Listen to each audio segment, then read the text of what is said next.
going? Rolling. Okay. Hi, this is Professor Kuehn with Professor Schindler, and we're in here, and today we're going to explain the collisions laboratory that you'll be doing this week.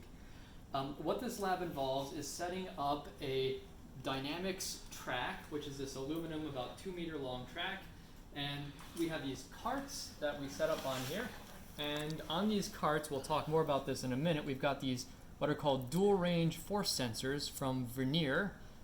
And what they're going to do is be able to measure the force, so when we bump these together, they'll measure the force of interaction between those. See, like that, okay?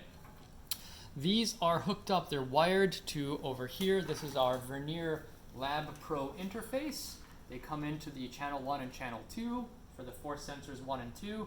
And then that's hooked up using a USB cable to our computer that is running Logger Pro software that we've started.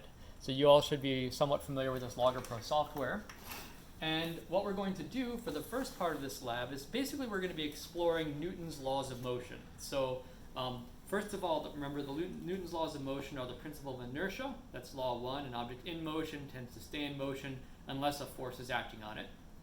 Law 2 is that force equals mass times acceleration. So that is, if you have a force acting on something, that mass is going to accelerate. Another way of talking about that, the way Newton actually talks about it, is the force is equal to the rate of change of momentum, okay? Or if you want to know the change in momentum of something, you have to know the force acting on it and multiply it by the time that force is acting. So we're going to talk about that, Newton's second law. And finally, Newton's third law, for every force, there's an equal and opposite force. Or as he says, for every action, there's an equal and opposite reaction.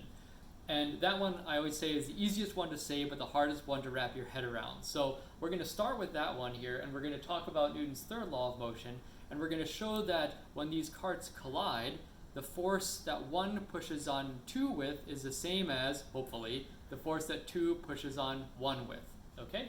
So here we go. What we're going to do is we've got these set up, and we're going to collide these together, and we've set up the data collection, so it's only going to collect data for 1 second. So it's a very short window of time. We're going to hit collect, and then I'm going to repeatedly hit these together one time, several times, and hopefully we'll catch one of those collisions. Our data collection rate is set at, 2,500 samples per second, so we're getting 2,500 data points every second. Okay, so here we go. I'm going to hit collect, and I'm just going to kind of bounce these together like this, one time after the other, and I'm going to auto scale this. And see, here we go. We see a collision right here. And I'm going to zoom in. We'll get you guys this data, but I'm going to zoom in here and zoom in like that. And now we see the blue data points are the force acting on cart 2, and the red data points are the force acting on cart 1.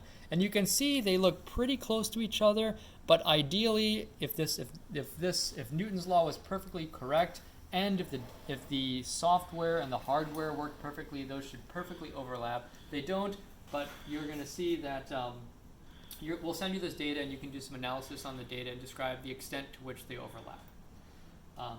Okay, should we do another experiment? Or? I'll pause.